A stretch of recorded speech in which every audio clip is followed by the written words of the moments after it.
லாவண்யா, இன்னைக்கு நம்ம காலை மலர்ல சென்னை டிஏவி பள்ளியின் முதல்வர் திரு சதீஷ் அவர்களை நம்ம சந்திக்க இருக்கிறோம். Good morning sir. Welcome to our show. மிகச்சரியா ஒரு கல்வி ஆண்டோட மையத்துல நம்ம இருக்கிறோம். இந்த சூழல்ல சென்னையோட முக்கியமான ஒரு பள்ளியின் முதல்வர் அவங்களை நாங்க சந்திக்கிறோம் சார். பொதுவாகவே பிரின்சிபல் அப்படின்னாலே ரொம்ப ஸ்ட்ரிக்டா இருப்பாங்க அப்படின்னு தான் கேள்விப்பட்டிருக்கோம். ஸோ உங்களுடைய இந்த கல்விக்கான இந்த அணுகுமுறை, குழந்தைகளோட நீங்க பழகிற விதம், இந்த மாதிரி பல விவரங்கள் இன்னைக்கு நம்ம பேசுறோம் சார். முதல்ல நீங்க சொல்ற குழந்தைகளை அவங்களோட ஆப்டிடியூடுக்கு தகுந்த மாதிரி அவங்களை அணுகணும் அப்படின்னு சொல்ற அந்த பார்வையில இருந்து நான் பேசலாம்னு நினைக்கிறேன் சார். எய்ம்லெஸ் லைஃப் என்பது மிசரபிள் லைஃப். எவ்ரி இண்டிவிஜுவல் வாழ்க்கையில சந்தோஷமா இருக்கணும், நிம்மதியா இருக்கணும், ஹாப்பியா இருக்கணும்னு விரும்புவாங்க. யாரும் படித்து விட்டு வருத்தமா இருக்கணும்னு விருப்பப்பட போவதில்லை. சோ அது மாதிரி ஒரு சூழ்நிலையில நம்மளோட எஜுகேஷன் ஸ்டூடெண்டோட ஆப்டிடியூட பொறுத்து நிர்ணயிச்சு எஜுகேஷனை கரிக்குலம் டிவைஸ் பண்ணுன்ற என்னோட அபிப்பிராயம். எஜுகேஷன் சொல்லும் பொழுது ரெண்டு விதமான ஒரு ஒப்ஜெக்டிவ் இருக்குது. ஒரு ஒப்ஜெக்டிவ் வந்துட்டு நாலேஜ் அக்யூர் பண்ணணும், ஹையஸ்ட் ட்ரூத் அச்சீவ் பண்ணணும். அது ஒரு பிரைமரி ஒப்ஜெக்டிவ். அது வருடங்களா இருந்து கொண்டு இருக்குது. The second objective is very important. அதான் ஆப்டிடியூட் சொல்ல விரும்புறேன். எந்த ஒரு எஜுகேஷனும் ஸ்டூடெண்டோட ஆப்டிடியூடுக்கு ஏத்த மாதிரி டிவைஸ் பண்ணாக்க அந்த ஸ்டூடெண்ட்டுக்கு அது ஒரு பெனிஃபிஷியலா அமையும். அது ஒரு அவனுக்கு ஒரு கெரியர் பில்டிங்கா அமையும் என்பது என்னோட கருத்து. So, education framers and reformers, curriculum devices, இத மனசுல வச்சுட்டு கரிக்குலம் டிவைஸ் பண்ணணும்னு என்னோட கருத்து. ஒரு பிரின்சிபல் கிட்ட கேட்க வேண்டிய இன்னொரு முக்கியமான கேள்வி கூட இருக்கு சார். ஏன்னா ஒரு கிளாஸ் ரூம் கல்ச்சர் அப்படிங்கறத பத்தி தெரிஞ்சுக்கணும். ஏன்னா இப்போ ஒரு பாடம் சொல்லி கொடுக்கறதோ ஒரு சப்ஜெக்ட வந்து புரிய வைக்கிறது வந்து அது என்ன மாதிரி ஸ்ட்ராட்டஜி டீச்சர்ஸ் யூஸ் பண்ணுவோம், என்ன மாதிரி மெத்தடாலஜி யூஸ் பண்ணணும்னு நீங்க as a principal நீங்க சொல்லுங்க. இந்த generation students are very highly informative. நிறைய இன்ஃபர்மேஷன் அவங்களுக்கு தெரியும். அவங்களுக்கு ஒரு டீச்சர் கிளாஸுக்குள்ள போகும் பொழுது அவங்க வந்துட்டு எல்லாரோட ப்ரிப்பரேஷனும் பண்ணிட்டு போகணும் கிளாஸுக்கு. ஸ்டூடெண்ட்ஸ் எதிர்பார்ப்புக்கு அளவுக்கு டீச்சரால மெசேஜ் டெலிவர் பண்ண முடியலனாக்க that teacher will become very unpopular.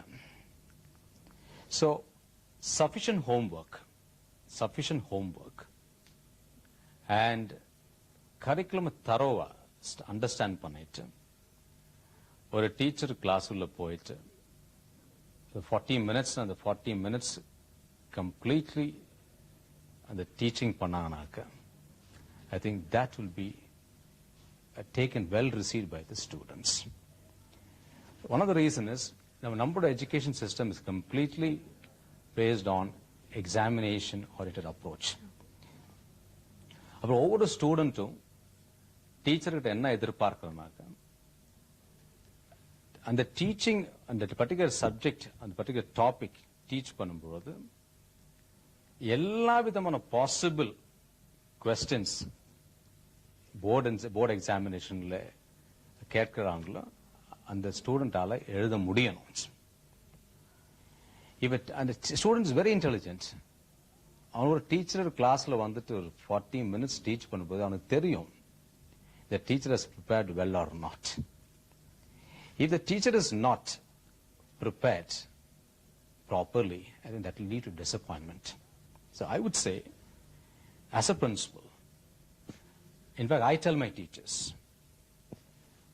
thoroughly prepare. In fact, you should do the homework. வீட்ல homework as a student பண்ற மாதிரி நீங்களும் complete homework பண்ணிட்டு go to the class and satisfy the students thoroughly so they are happy that my teacher has given me the sufficient input for that particular lesson. And only then the teaching process will be effective. ஒரு பிரின்சிபலா மாணவர்களை கூர்த்து பார்க்குற ஒரு அனுபவம் உங்களுக்கு இருக்கு sir.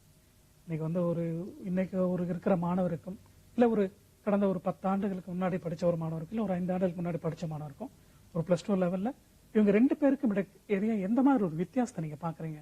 அவங்க life அணுகிற விதத்திலையும் அவங்க அப்ரோச் பண்ற விதத்திலையும்.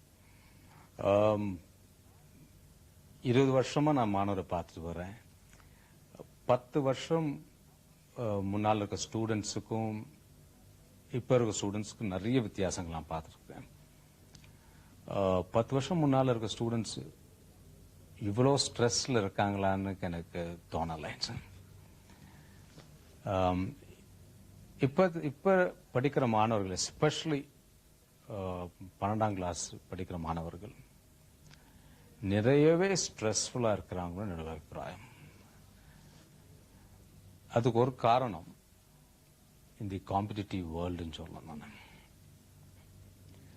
நான் எல்லாமே மார்க்ஸ் சம்பந்தப்பட்ட ஒரு சூழ்நிலையில பசங்க இருக்காங்க. இப்போ உதாரணத்துக்கு இப்போ என்னுடைய பள்ளி மாணவர்கள் எடுத்து நான் சொல்லணும், உதாரணமா சொல்லணும்னாக்க நான் எந்த பேரண்டையும் எந்த மாணவருடைய இன்டர்வியூ பண்ணும் பொழுது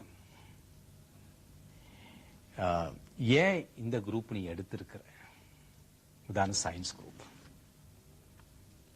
அவன் சொல்ற ஒரு ரிப்ளை, எனக்கு ப்ரொஃபஷனல் காலேஜ் அட்மிஷன் சேரணும்.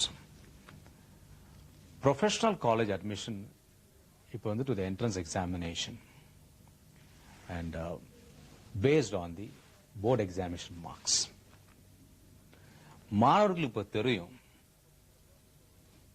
90% மார்க் 95% மார்க்ஸ் சில பிரான்ச்சஸ்ல அந்த மார்க் வாங்கலனாக்க நிச்சயம் அட்மிஷன் கிடைக்க போதில்லை.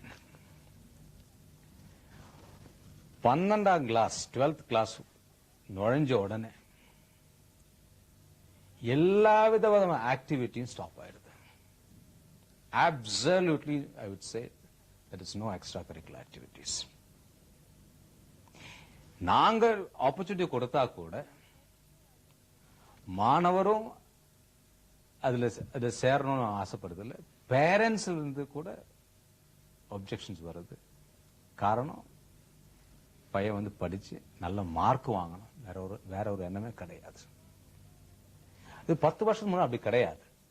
இன்ஃபேக்ட் ஒரு 12ஆம் கிளாஸ் படிக்கிற மாணவன் படிக்கவும் செய்வான், எல்லா விதமான எக்ஸ்ட்ரா கரிக்குலர் ஆக்டிவிட்டிஸ்லயும் பார்ட்டிசிபேட் செய்து கொண்டு.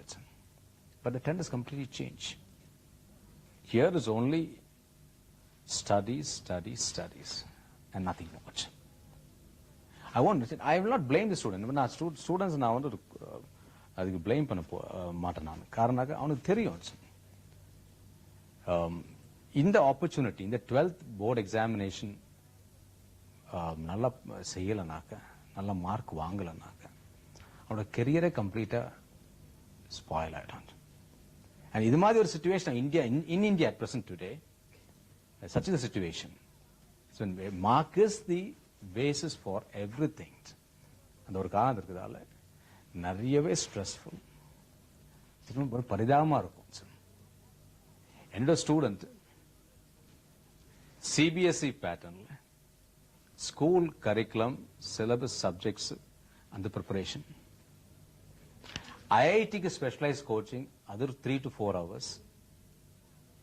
என்னோட ஸ்டூடெண்ட்ஸ் பேரண்ட்ஸ் சொல்லியிருக்காங்க, காத்தால 4 மணிக்கு எழுந்து ஐஐடி கோச்சிங் வேண்டிட்டு போயிட்டு அந்த கோச்சிங் 8:30 முடிச்சுட்டு ஸ்கூலுக்கு வந்துட்டு ஸ்கூல்ல அத்தனை 8 பீரியட்ஸ் 3:30 வரைக்கும் படிச்சுட்டு அதுக்கப்புறம் திருப்பியும் வேற ஏதாவது ஸ்பெஷலைஸ் கோச்சிங் போயிரு. காரணம் என்ன, மார்க் வாங்கணும்னு சொல்லிட்டு. இவ்வளோ ஸ்ட்ரெஸ்.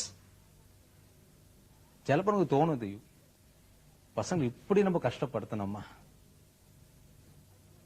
பேரண்ட்ஸ் இன்ஃபேக்ட் நான் கூட அட்வைஸ் பண்றது உண்டு, அவன ஹெல்த் அவனுக்கு பாதிப்பு வருதுனால ஒரு சிங்கிள் ஆப்ஜெக்டிவோட இருக்கக்கூடாது.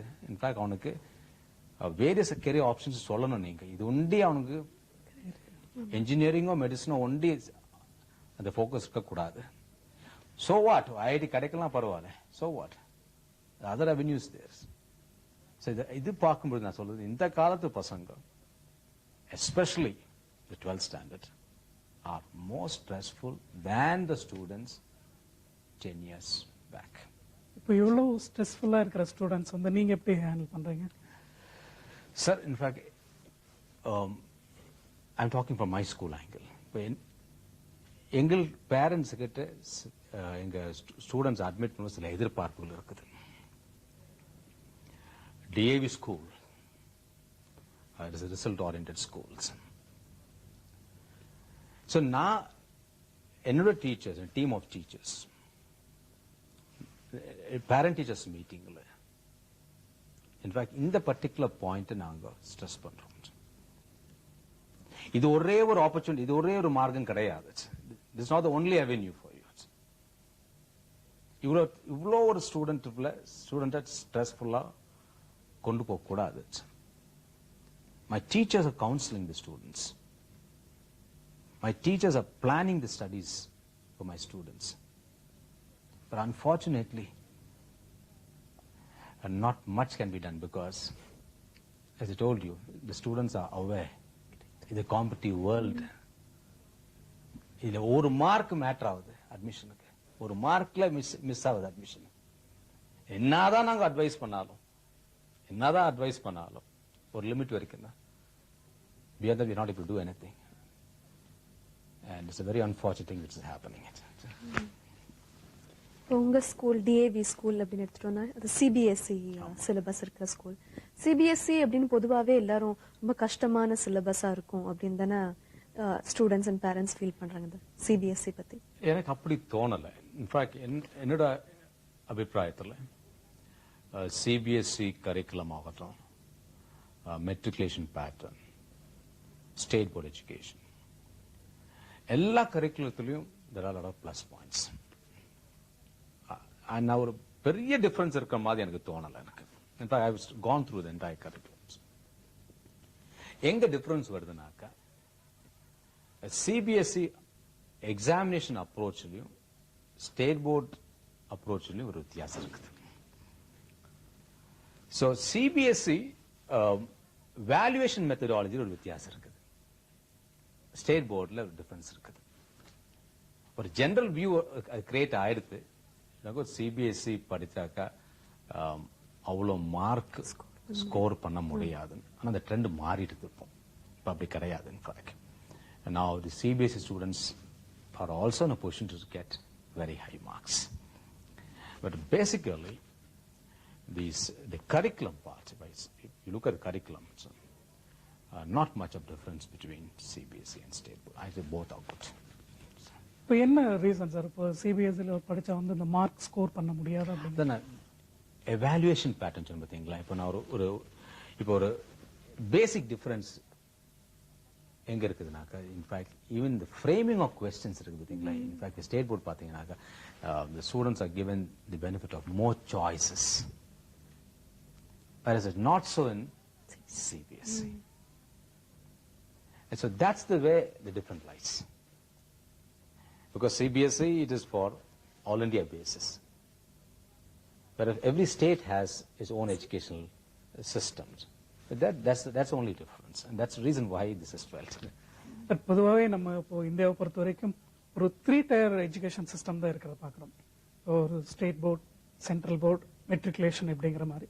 பொதுவாகவே கல்வி அப்படிங்கறத பொறுத்த வரைக்கும் இந்த மாதிரி ஒரு பாரபட்சம் வேணும்னு நீங்க நினைக்கிறீங்களா? இருக்கக்கூடாதுன்றது அபிப்பிராயம். இருக்கக்கூடாது. இன்ஃபேக்ட் இப்போ எஜுகேஷன் கன்கரண்ட் லிஸ்ட்ல இருக்குது. என்னோட அபிப்பிராயம், ஒரு எஜுகேஷனல் சிஸ்டம் இருந்தா போதும் த்ரூ அவுட் த கண்ட்ரி. இந்த கன்ஃபியூஷன் வரதுக்கு காரணமே அதால தான். Because each state government has different educational pattern. நான் ஒரு உதாரணம் சொல்ல வரேன். இப்போ ரீசெண்டா CBSEல ஒரு கிரேடிங் சிஸ்டம் பத்தி ஒரு பேஜ் அடிபட்டு வருது. அது நீங்க கேள்விப்பட்டிருப்பீங்கன்னு நினைக்கிறேன், பேப்பரோட வந்திருக்குது. CBSE பார்வையில 10th ஸ்டாண்டர்ட் வரைக்கும் பாஸ் ஃபெயில்னு கூட சர்டிபிகேட்ல போடக்கூடாதுன்னு ஒரு அபிப்பிராயம். மார்க்ஸே ரெக்கார்ட் பண்ணக்கூடாது, கிரேடிங் தான் பண்ணணும். எங்களுக்கு எங்க ஸ்கூலுக்கு எல்லா ஸ்கூலுக்கும் ஒரு சர்க்குலரே வந்திருக்குது. இன்னும் சோ இயர்ல நாங்க இம்ப்ளிமெண்ட் பண்ண போறோம். அப்ப நானே சேர்மனுக்கு ரெப்ரசன்ட் பண்ணிருக்கேன். அந்த கிரேடிங் சிஸ்டம் ஒரு உதாரணம் சொல்றேன். ஏன் இந்த டிஃபரன்ஸ் எஜுகேஷன் பேட்டர்ன் இருக்குதால கிரேடிங் சிஸ்டம் சிபிஎஸ்இ ஒண்டி கொண்டு வரதால அது ஒரு பெனிஃபிட் வர மாதிரி எனக்கு தோணல. காரணம்னாக்க இப்ப ஸ்டேட் போர்டு எல்லாம் they are following the recording of marks in the certificate. CBSE ஒண்டி ஒரு கிரேடிங் சிஸ்டம் கொண்டு வரதால என்ன பிரச்சனைனாக்க இப்போ ஒரு சிபிஎஸ்இ படிக்கிற ஸ்டூடெண்டோட பேரண்ட்ஸ் வேறொரு ஸ்டேட்டுக்கு டிரான்ஸ்பர் ஆகி போனாக்க எந்த பேசிஸ்ல அந்த ஸ்டூடெண்ட்டுக்கு அந்த ஸ்கூல் அட்மிஷன் கொடுக்க முடியும்? ஏன்னா அட்மிஷன் மெரிட்ல கொடுக்கணும். இப்ப கிரேட் ஒன்று இருக்கும் பொழுது அது என்ன மார்க் வாங்கியிருக்கான்னு கண்டுபிடிக்க முடியாது. அது பெரிய பிரச்சனை. இது மாதிரி டிஃபெக்ட்ஸ் இப்ப மல்டி டயர் சிஸ்டம் இருக்குதால ஒவ்வொரு ஸ்டேட் கவர்மெண்ட் ஒவ்வொரு கரிக்குலம் ஃபாலோ பண்றதால in fact I would say it's not a good thing. In fact என்னோட அபிப்பிராயம் கேட்டீங்கன்னாக்க throughout our country ஒரு சிஸ்டம் தான் இருக்கணும் தான் என்னோட அபிப்பிராயம். That's my personal view also on that. நீங்க முன்னாடி குறிப்பிட்டீங்க உங்க ஸ்கூல் ரிசல்ட் ஓரியன்டட் ஸ்கூல் அப்படின்னு. எல்லா ஸ்கூல்ஸ்மே 100% ரிசல்ட் நம்மளுக்கு வேணும் அப்படிங்கறது ஸ்டூடெண்ட்ஸ்க்கு அது ஒரு பிரஷர் ஸ்டூடெண்ட்ஸ் மேல தான் இருக்கும்னு நீங்க நினைக்கிறது? What is the demand of the society, madam? அப்படிதான் பார்க்கணும். என்ன எதிர்பார்க்கிறாங்க சொசைட்டி, என்ன எதிர்பார்க்கிறது? சோ ஒரு ரிசல்ட் ஓரியன்டட் அப்ரோச் இல்லைனாக்கா நீங்க சொல்ல நான் 100% அக்ரி பண்றேன். அது பிரஷர் இருக்கும் ஸ்டூடெண்ட்ஸ் மேல. அட் சேம் டைம் ஒரு ரிசல்ட் ஓரியன்ட் அப்ரோச்னா டீச்சர்ஸ் அக்கௌண்டபிலிட்டியும் இருக்காது. There won't be a teacher's accountability. The need of the heart is such. இன்னைக்கு சூழ்நிலையில ரிசல்ட் தான் matters. Any parent you ask, they want the son to get the best mark. A school reputation, இந்த school reputation எப்படிப்பட்ட results இந்த school produce பண்றது. Stress இல்லாத, in fact I am of the opinion teachers கையில இருக்குது. Teachers decide and with the work I think we can produce results without creating stress on the students. And the principal and the team of teachers should evolve strategy to produce such type of congenial atmosphere in these schools. Leadership work shop பத்தி நான் தெரிஞ்சுக்க வேண்டியது இருக்கு sir.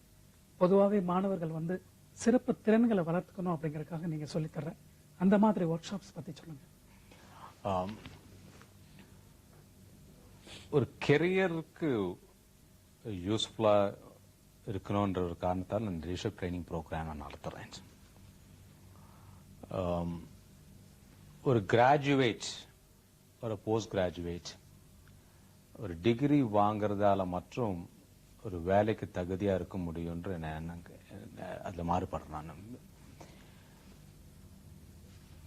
DAV ஒரு institute நடத்துறது, DAV. அங்க நான் graduates and post graduate ஸ்டூடெண்ட்ஸுக்கு ஒரு 12 செஷன் லீடர்ஷிப் ட்ரைனிங் நான் கொடுக்கறேன். அது வருடத்துக்கு ரெண்டு பேட்சை நடத்துறேன் நான் சர்வீஸ். இந்த ட்ரைனிங் ப்ரோக்ராம்ல மெயினா 3 ஏரியாஸ் நான் ஃபோக்கஸ் பண்றேன். ஒன்னு உங்களோட கம்யூனிகேஷன் எபிலிட்டிஸ், அது பப்ளிக் ஸ்பீக்கிங்காகவும் இருக்கலாம். ஆட்டிடியூட்ஸ். மூணாவது இன்டர்பர்சனல் ரிலேஷன்ஷிப். இந்த 3 கோர் ஏரியாஸ் பேஸ் பண்ணி தான் இந்த ட்ரைனிங் ப்ரோக்ராம் நடத்துது. கம்யூனிகேஷன் கேப்பபிலிட்டி ஒருத்தருக்கு இல்லைனாக்கா என்னோட அபிப்பிராயத்தில் தனக்கு ஒரு தன்னம்பிக்கை இருக்காது. They will not have the self-confidence. So இந்த 12 செஷன்ல எவ்ரி பேட்ச் ஒரு 30 ஸ்டூடெண்ட் நான் அட்மிட் பண்றேன். And we give materials free, totally free. A very, very nominal fee we charge it. It's only a service-oriented organization. So I train them session after session on public speaking concepts and interpersonal relationships based on certain behavioral scientist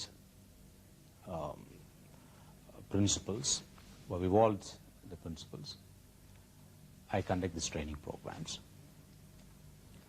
And I do find when in the training undergo பண்ண students அத்தனை பேரும் ஒரு 12 session முடிஞ்ச உடனே ஒரு ஒரு ஒரு மாற்றத்தை நான் பார்த்துருக்கேன். I'm able to see a qualitative difference in them. So I am of the opinion of every student should be exposed to these type of leadership programs. And இந்த மாதிரி program அவங்க வந்துட்டு பண்ணும் பொழுது when they pass out of the college, they will be able to face the world much better. In a school, in fact, we for 12th standard level, general studies and or period is CBSE. In fact, they have what's called a lot of 2 periods every week for 12th standard students. நான் இதை பற்றி emphasise பண்ணுறது உண்டு பசங்களுக்கு. The importance of attitudes, importance of right type of interpersonal relationships and various other aspects. இப்போ இதெல்லாம் impart பண்ணுறதால I would definitely say என்னோட students are in a better way to face the world. And this has been going on for the past 3 years. I'm doing it. இந்த மாதிரி work ஷாப்ஸ்ல students என்ன கத்துக்கறாங்க? நான் ஏற்கனவே சொன்ன மாதிரி இந்த 3 core areas நான் ஃபோக்கஸ் பண்றது உண்டு. ஸ்டூடெண்ட்ஸ் வந்துட்டு ஒரு இந்த மாதிரி ட்ரைனிங் கொடுக்கலனாக்கா in fact they will not be able to speak with confidence. ஒரு இந்த பப்ளிக் ஸ்பீக்கிங் என்பது ஒரு புக்கை பார்த்தோ மற்றவங்க பேசுறது பார்த்துட்டோ செய்ய முடியாது. ஸோ இந்த ஒரு கேதரிங்க்கு முன்னால based on Dale Carnegie's training in fact ஒரு ஆடியன்ஸ் முன்னால பசங்களை வந்துட்டு நிற்க வச்சு அவங்க பேச வச்சு ட்ரைனிங் கொடுத்துட்டு அவங்களோட டிஃபெக்ட்ஸ் பின் பாயிண்ட் பண்ணி சொல்லும் பொழுது ஸோ ஒரு அவேர்னஸ் ஒரு constant practice over a period of 12 Sundays, I think the public speaking skills improve பண்றது அது ஒன்று. Secondly, memory training ஒரு ப்ரோக்ராம் இருக்குது இதில் இந்த செஷனில். ஒரு பெக்கிங் என்ற ஒரு technique, pegging techniques we say. இது ஒரு ரெகுலராக ப்ராக்டிஸ் பண்ணாக்க in fact what will happen is you can logically think anything. In fact, in our session itself, we give practice for our students. So, numbers and the name of people, famous personalities, objects. இது மாதிரி ஒரு training about workshopல கொடுக்கிறோம். Not for any demonstration purpose. The objective என்னன்னாக்க, so இந்த ஒரு memory skills, in fact, இது develop பண்ணாக்க ஒரு communication, when you're going to communicate with somebody, you'll find the points come to your mind automatically. You don't forget as such. So that thing has been given. And then we have what's called, I have a unique concept called inferiority vaccination. So தன்னை பத்தி தானே ஒரு தாழ்மையா நினைக்கிற ஒரு சூழ்நிலை பல பேருக்கு உண்டு. In fact, quite a few of my students and I've seen adults also in the batch. So I have a session on that. In fact, on the session, in fact, I tell them, I focus on the positive aspects of themselves. And in the ஒரு தான் inferior feel பண்ண தேவையில்லை என்ற ஒரு I give what's called the module for that. And then we have, I told you, on the human relation principles. In fact, in the principles ஒரு 56 principles நான் evolve பண்ணிருக்கேன் நான் in the form of booklet form I have. In fact, these principles எப்படி ஒரு வாழ்க்கையில apply பண்ணணும். It's a time tested one. In fact, it's been taken from the best of behavioral sciences.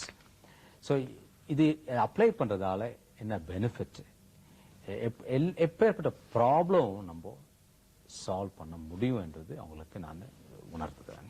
In fact apply in fact இந்த செஷன்ல எப்படின்னாக்க these principles ஒவ்வொரு செஷன்லயும் ஒரு 7-8 principles நான் discuss பண்ணுவேன். நான் இந்த பிரின்சிபல்ஸ் அவங்க வந்துட்டு அப்ளை பண்ணிட்டு நெக்ஸ்ட் வீக் வரும்போது எங்ககிட்ட ஆடியன்ஸ் ஷேர் பண்ணணும். இந்த பிரின்சிபல் அப்ளை பண்ணிட்டு என்ன பெனிஃபிட் அவங்க டெரைவ் பண்ணி எப்படி இந்த பிரச்சனை சால்வ் பண்ணிருக்காங்க.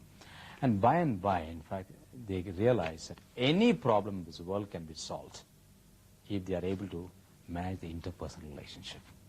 I make them aware of it. So these are the modules which normally I take care of it. And they derive the benefit out of it. லீடர்ஷிப்க்குன்னு நீங்க சொன்ன அந்த 56 பிரின்சிபல்ஸ்ல எங்களுக்கு எது சொல்ல போறீங்க? Yeah, there are quite a few good principles. To select one or two, I can say, I will give honest and sincere appreciation. And I will adjust, accept and appreciate other person. I will not argue. So these are some of the principles which we can discuss. அதுவும் மாணவர்கள் ஒரு சிறப்பு திறனா வந்து எவ்வளவு எந்தெந்த மாதிரி கத்துக்கணும் அப்படிங்கிற மாதிரி லீடர்ஷிப் ஒர்க்ஷாப் பத்தி சொல்லிட்டு வந்துட்டு இருக்கீங்க. இதுல நீங்க வந்து ஒரு நல்ல டீச்சராகவும் இருக்கிறீங்க, ஒரு நல்ல அட்மினிஸ்ட்ரேட்டராகவும் இருக்கீங்க. இந்த 2 ரோல்ல உங்களுக்கு எந்த ரோல் ரொம்ப பிடித்தமான ஒரு விஷயமா? எனக்கு பிடித்தமான ரோல் டீச்சர். என்ன காரணம்? The reason is, in fact, you can spend more time with the children. நான் ஒரு 1983ல இருந்து ஆசிரியரா இருக்கேன். போஸ்ட் கிராஜுவேஷன் முடிச்சிட்டு ட்ரைனிங் எடுத்துட்டு 83ல ஜாயின் பண்ணேன். Up to 94 I was a teacher. 95 I took over as a principal. டீச்சரா இருக்கும்போது இந்த அனுபவங்கள் தான் எனக்கு நிறைய மனசுல நிற்கிறது. இன்ஃபேக்ட் டீச்சரா இருக்கும்பொழுது இன்ஃபேக்ட் என்னுடைய subject management and accountancy. I am a commerce graduate. In fact, I was more focused on that. In fact, நிறைய டைம் என்னோட ஸ்டூடெண்ட்ஸ் கூட நான் இருப்பேன். நான் and over a period of years, for nearly about 15 years, the track record of results was very good. In fact, very good as a teacher. Principal ஆயிட்ட position, in fact, அந்த அளவு students கிட்ட க்ளோஸா இருக்கனால முடியல. Because administrative work is also there, and of course I do handle classes now. But அந்த அளவு அவ்வளோ டீச்சரா இருந்த அளவுக்கு என்னால அவ்வளோ க்ளோஸா ஸ்டூடெண்ட்ஸ் கிட்ட அந்த சான்ஸ் கிடைக்குது இல்லை இப்போ எனக்கு. பிரின்சிபலா இருக்கும்போது பிரின்சிபல்ஸ் ரோல் இப்போ எப்படி இருக்குன்னா எல்லா சப்ஜெக்ட் மேலேயும் எனக்கு I have to give equal importance. In fact I have to be a team head, be what's called a motivator in various other aspects. So என்னோட அபிப்பிராயம் பிரகாரம் teacher is a better feeling than as a principal. சின்ன break அப்புறம் தொடர்ந்து இதை பத்தி நம்ம பேசலாம். Okay.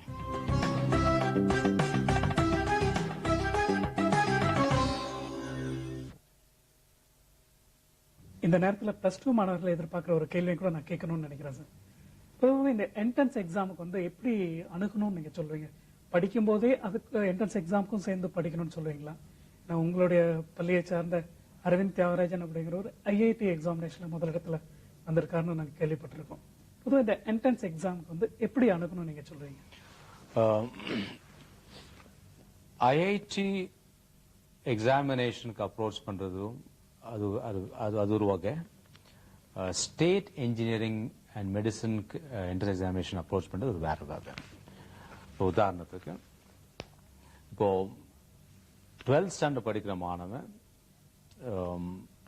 State government, Tamil Nadu government பொறுத்த வரைக்கும் அவனோட அகாடமிக்ஸ் மேத்ஸ், பிசிக்ஸ், கெமிஸ்ட்ரியிலும் அந்த மார்க்கும் entrance examination conduct by the state அதுவும் கம்பைன் பண்ணி தான் ப்ரொஃபஷனல் காலேஜ் அட்மிஷன் நிர்ணயிக்கிறாங்க. So it's very important. The sub-curriculum, school curriculum of maths, physics, chemistry is important, and the entrance examination mark is important. IIT பொறுத்த வரைக்கும் அந்த exam வந்துட்டு it is conducted by the Indian Institute of Technology. It's an all India examination.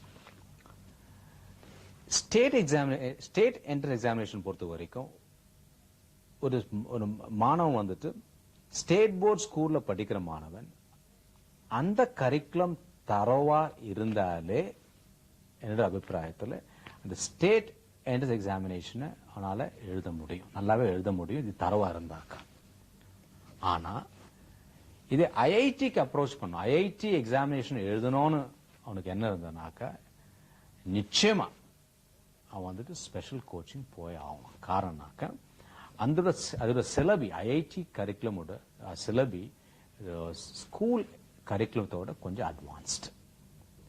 பொதுவாக மாணவர்கள் என்ன பண்ணுவாங்க, 11th சேர்ந்த உடனே சைமல்டேனியஸ்ல இந்த ஐஐடி என்ட்ரன்ஸ் டெஸ்ட் வேண்டிட்டு இல்லை கோச்சிங்கும் போக தொடங்கிடுவாங்க. இப்போ நீங்க சொன்னீங்களே Aravind Thiyagarajan all India first. Previous இயர்ஸ்ல கூட எங்க ஸ்கூல்ல இருந்து all India second, all India fourth, all India 6th ரேங்க்ல வாங்கியிருக்காங்க. சராசரி பார்க்கும்பொழுது ஒரு 12ல இருந்து 15 மாணவர்கள் எங்க ஸ்கூல்ல இருந்து ஐஐடிக்கு அட்மிஷன் கிடைக்குது உண்டு.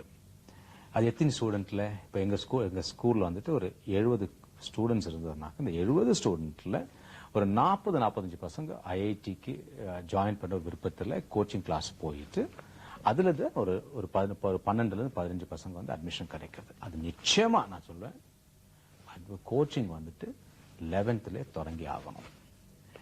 ஸ்டேட் எக்ஸாமினேஷன் பொறுத்த வரைக்கும் என்னோட அபிப்பிராயம் ஸ்பெஷல் கோச்சிங்க்கு போகணும்ன்ற ஒரு நிர்பந்தம் இல்லைன்ற என்னோட அபிப்பிராயம். இந்த ஸ்டேட் சிலபஸ் நல்லா படிச்சாக்கா அதை வைத்து எக்ஸாமினேஷன் எழுதிட்டு நல்ல மார்க் வாங்கலாம்னு அபிப்பிராயம்.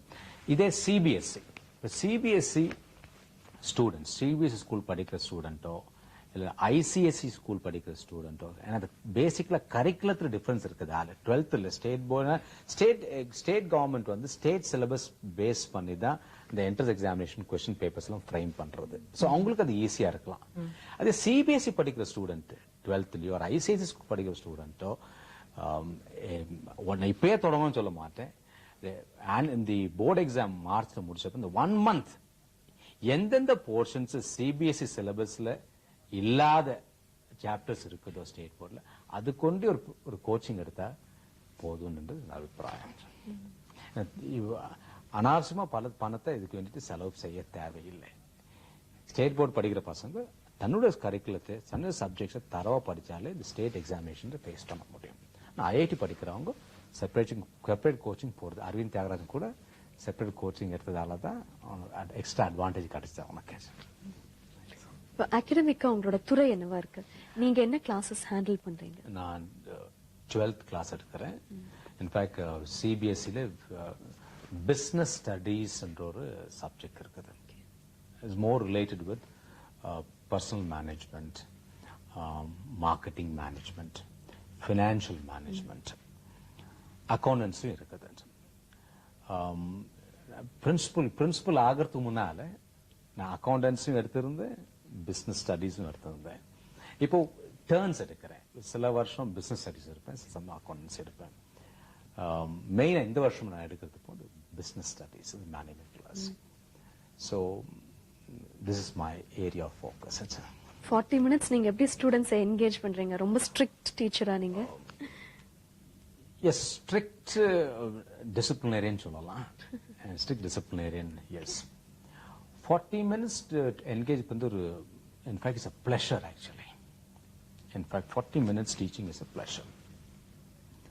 நான் ஏற்கனவே இன்டர்வியூ சொன்ன மாதிரி rapt attention of the students is possible if a teacher is thoroughly prepared with the subject. நான் அதால ஒரு டீச்சர் எஃபிஷியன்ட் டீச்சர் சத்தமே இல்லாத ஒரு கிளாஸ் நடத்துறதால ஒரு டீச்சர் எஃபிஷியன்ட் டீச்சர் நான் சொல்ல நான் வரல. நான் என்ன சொல்ல வந்தேன்னாக்கா, ஸ்டூடெண்ட் இன்ட்ரெஸ்ட் சஸ்டெயின் பண்றதுக்கு ஸ்டூடெண்ட் வந்து அட்டென்டிவா இருக்கிறதுக்கு ஒரு டீச்சர் வந்துட்டு சப்ஜெக்ட்ல தரோ நாலேஜ் இருக்கணும். அந்த தரோ knowledge இருந்ததுனாக்கா the 40 minutes will just fly away and it will be so interesting and it can be made interactive also. I come back to the point. இப்போ வந்துட்டு 40 மினிட்டும் ஒரு ஸ்டூடெண்டோட இன்ட்ரெஸ்ட் சஸ்டெயின் பண்றதுக்கு சஃபிஷியன்ட் இன்புட் இருக்கணும். அதே சமயத்தில் ஸ்டூடெண்ட்ஸ் வந்துட்டு அவங்க creativity வளர்க்குற மாதிரி ஒரு question answer session also ஒரு 40 minutesல a certain time portion of the time should be allotted for that also. lively interaction இருக்கணும். That's what I do. இப்போ நான் ஒரு 40 minutes நான் கிளாஸுக்கு போறேன்னாக்க I do my homework. என்ன எப்படி டாபிக் இன்ட்ரடியூஸ் பண்ணணும், next about 20 to 25 minutes the content part, the last the interaction with the students, and if necessary if any doubts is there, clarify, and further if suppose there are some slow learners, all cannot be intelligent in that class, there are some slow learners out there, we have in our school we have what's called a system where students are made to stay back after 3-5 for 1 hour and we guide them also so that they are completely thorough about what we teach in the class before they go home. So அப்படினா உங்களோட classes யாருமே students miss பண்றது இல்ல? இல்லவே இல்லை. All are very very attentive, very regular, and they are cooperative also. ஏறத்தாழ ஒரு 40 minutes உங்களுடைய கிளாஸ் நாங்களும் அட்டெண்ட் பண்ணதான் சொல்லுங்க சார். இன்னைக்கு கல்வி சார்ந்த பல முக்கியமான இஷ்யூஸ் பத்தி நீங்க சொன்னோம். அதை பத்தி நிறைய விரிவா நீங்க சொன்னீங்க. உங்களுடைய ஸ்கூல்ல எந்த மாதிரி ஒரு கல்விக்கான அணுகுமுறை நீங்க அப்ரோச் பண்றீங்க அப்படிங்க சொன்னீங்க. எங்களுடைய காலை மலர்ல வந்து உங்களுடைய கல்வி சார்ந்த பல பாறைகளை சொன்னதுக்கு ரொம்பவும் சந்தோஷமா இருக்கு சார். Thank you very much. நன்றி, வணக்கம்.